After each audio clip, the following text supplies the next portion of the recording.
em Vila Velha. Vamos chamar o Matheus Souza, que está acompanhando esse caso e ao vivo tem detalhes pra gente. Boa noite, Matheus. Boa noite, Isabela. Boa noite a todos. No bairro Universal, em Viana. O dinheiro era falso. Só que mesmo assim ele decidiu concluir a corrida. Só que no meio do caminho, o dinheiro ele havia recebido pela venda de uma moto.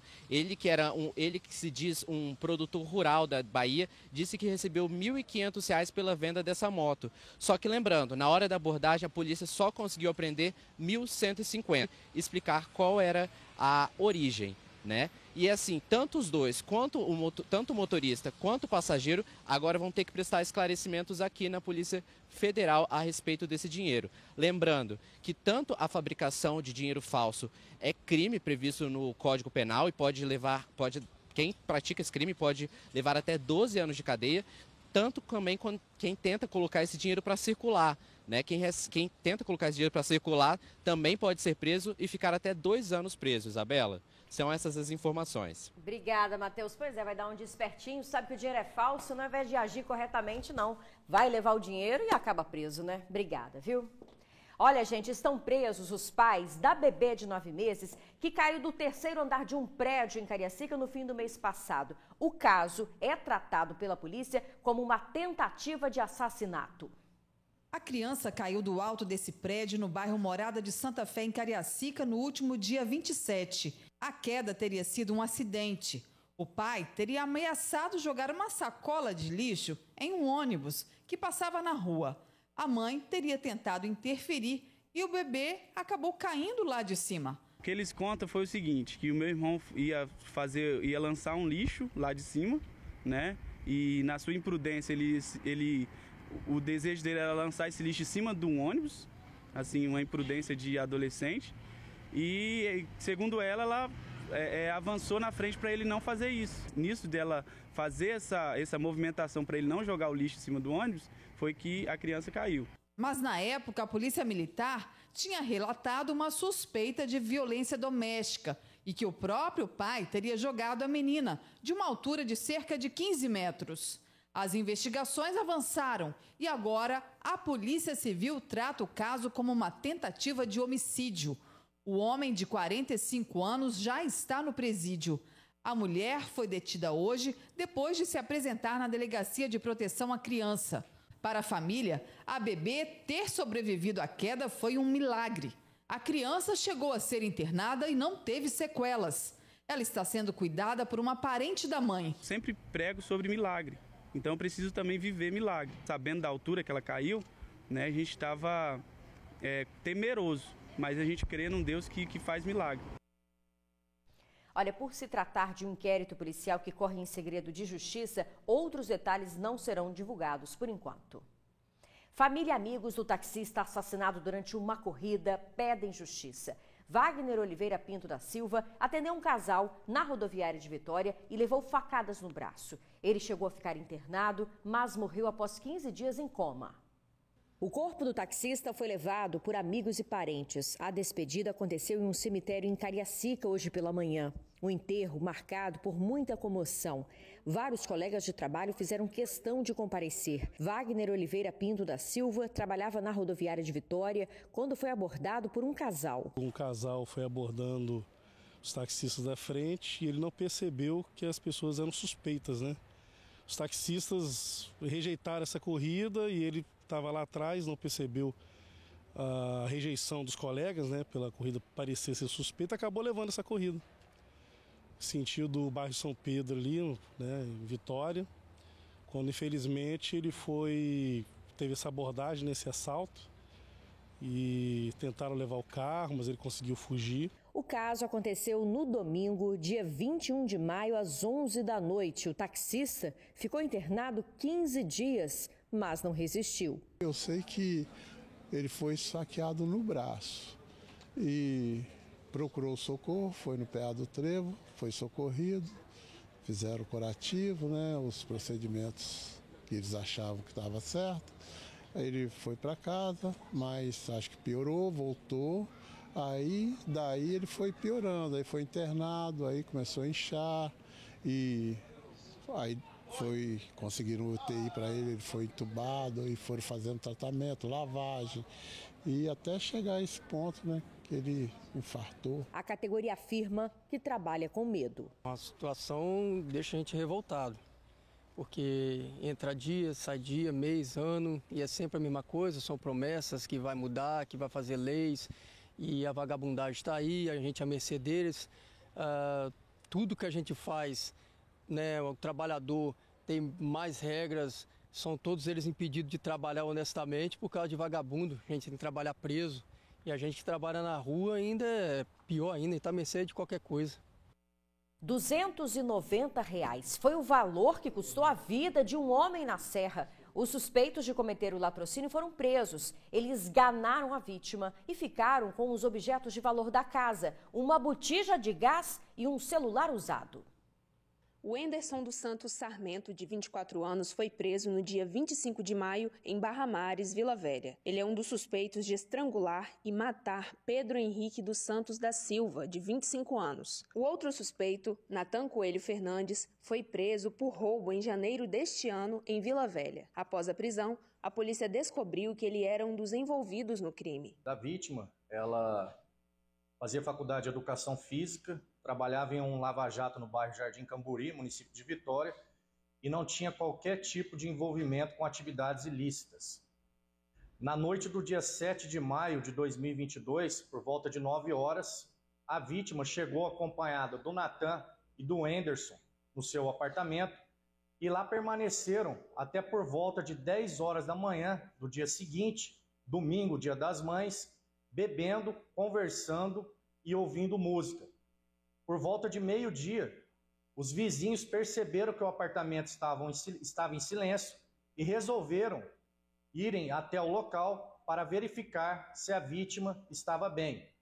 Ao chegarem ao local, verificaram que a porta estava aberta, o apartamento todo revirado e a vítima morta em seu quarto, estrangulada por fios de eletrodomésticos. De acordo com as investigações, os suspeitos teriam matado Pedro Henrique por R$ 290, valor da botija de gás e do celular da vítima. Foram subtraídos do apartamento da vítima uma botija de gás, avaliada no valor de R$ 90, e um aparelho celular Motorola usado e avaliado no valor de R$ 200. Ou seja, a vida da vítima custou R$ 290 para esses indivíduos que agora vão responder presos pelo crime covarde que cometeram no município da Serra. Se envolvendo com amizades erradas, não tinha qualquer indício de participação em atividades ilícitas, não era usuário de drogas e a amizade custou a vida dele. Os dois suspeitos foram indiciados pelo crime de latrocínio e se tornaram réus após a Justiça receber a denúncia do Ministério Público. Que absurdo, né? Olha, gente, 2 carros de entrega foram roubados em menos de uma semana aqui na Grande Vitória. A vítima mais recente foi em Vila Velha. O carro foi flagrado por câmeras de videomonitoramento. Ele chegou a ser visto em Padre Gabriel, Cariacica. É um Cobalt branco que pertence ao entregador de mercadorias. Segundo a Polícia Militar, ele chegava para buscar as mercadorias e depois distribuí-las. A vítima foi rendida nessa rua por 3 homens armados. Os bandidos exigiram os dados da conta bancária do entregador e levaram um Pix de R$ 800. Depois, a vítima teve as mãos amarradas e foi levada refém por essa rua até ser abandonada em um matagal. O motorista passou pelo matagal e ajudou o entregador. A vítima foi levada até o posto de trânsito, onde pediu ajuda. Um crime parecido aconteceu na Serra. As imagens mostram o entregador de mercadorias sendo parado por 2 assaltantes. A vítima sai do carro com as mãos para o alto. Os 2 bandidos entram no veículo. O entregador corre enquanto os ladrões fogem com o carro e as mercadorias. Informações que ajudem a polícia nas investigações podem ser repassadas ao 181, não precisa se identificar. Vamos mudar de assunto, gente. O mês de junho é quando acontece o maior número de acidentes com queimaduras. Nesse fim de semana, 6 pessoas se queimaram durante uma festa. Entre as vítimas está uma blogueira que teve quase 30% do corpo queimado. Captura um instante que participantes da cavalgada festejam, quando de repente ocorre uma explosão. As chamas são de uma garrafa com álcool que explodiu no momento que a churrasqueira era abastecida. O acidente ocorreu no último domingo em Córrego Aparecida, zona rural de Marilândia. Ao todo, ele fez 6 vítimas, 5 homens e 1 mulher. A influenciadora Larissa Piona Pagung, de 27 anos, é quem ficou em situação mais grave. Ela está internada na UTI do Hospital Jaime dos Santos Neves, na Serra. Ele foi reacender, na verdade, é um disco de arado, né, que eles usam para assar carne. Ele foi tentar reacender, só que tinha alguma chama ali, ele não sabia. Ele jogou etanol, que acho que é álcool de posto, e aquilo explodiu e ela, a que estava mais próxima era ela, atingiu ela pelas costas do lado esquerdo.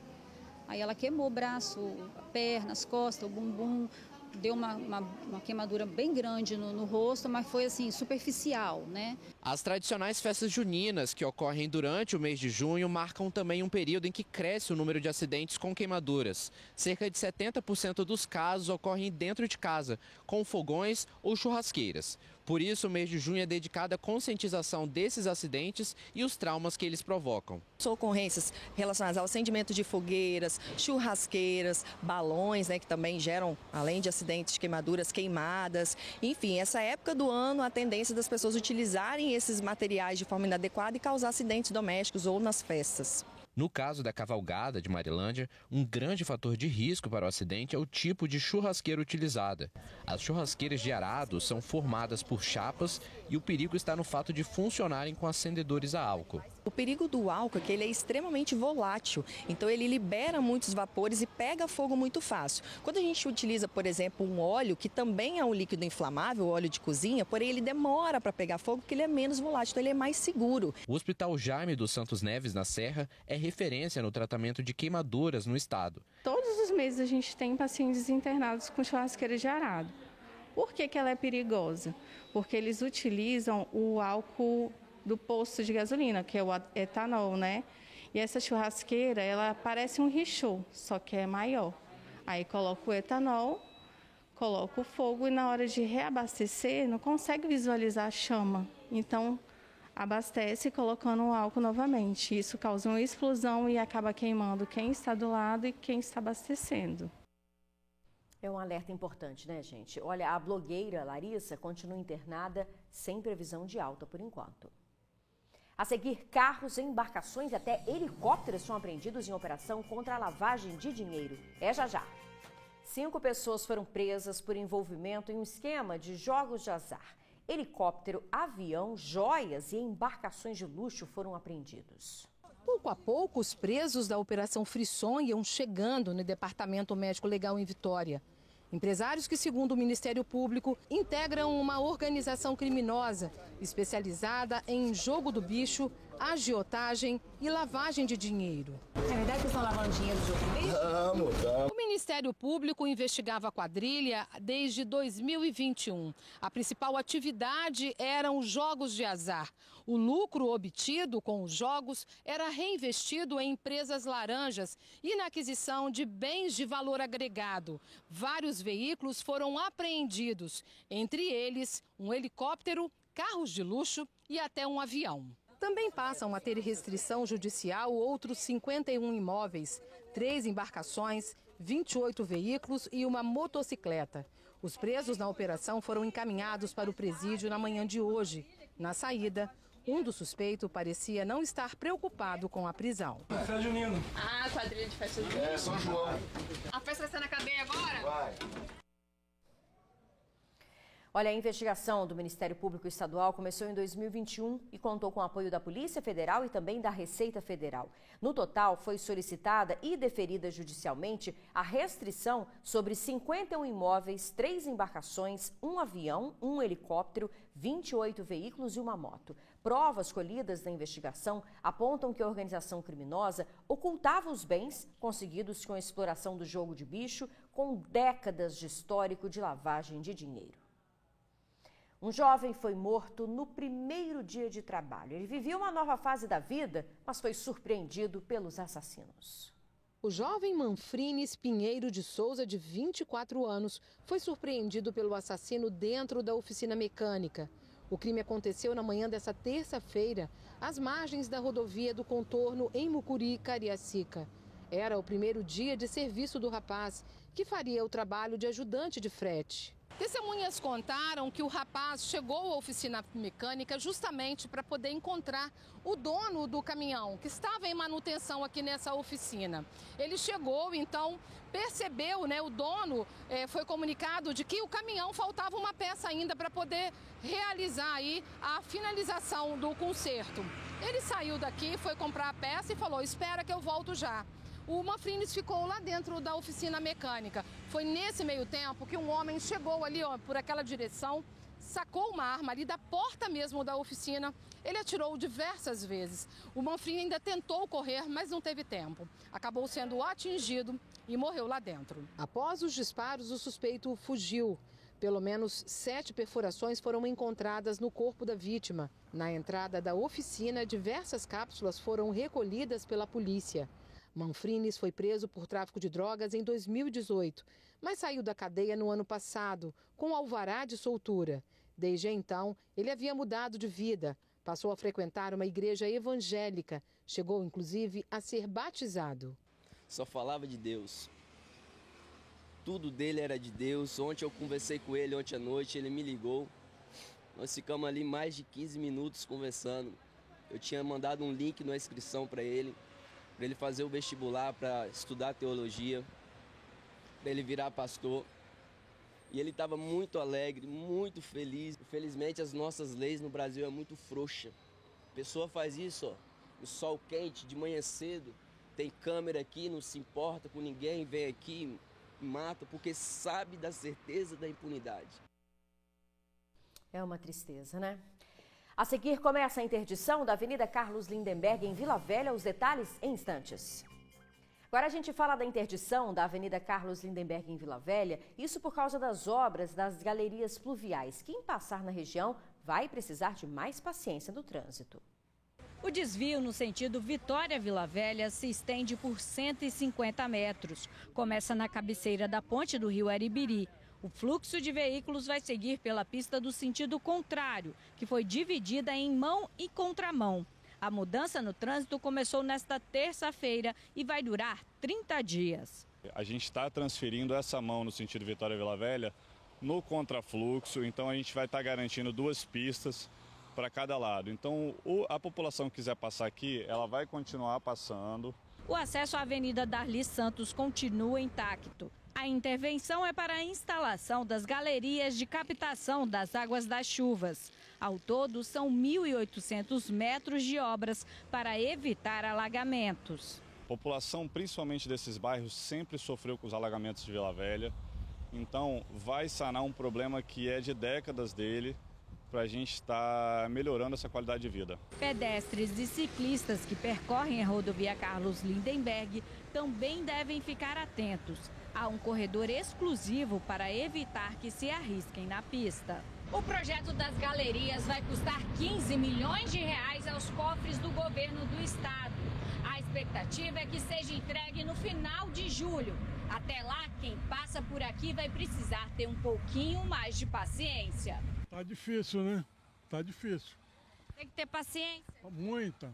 Pode ter um transtorno, a gente entende que as obras elas causam um transtorno no início, mas nesse período de adaptação, fora isso, a gente vai estar trabalhando com 2 faixas em cada sentido aqui na Avenida Lindenberg. E antes de encerrar, uma informação importante. A Justiça determinou a renovação de afiliação da TV Tribuna ao SBT por mais 5 anos. A decisão saiu hoje e foi proferida pelo juiz da 15ª Vara Cível de Recife, Pernambuco.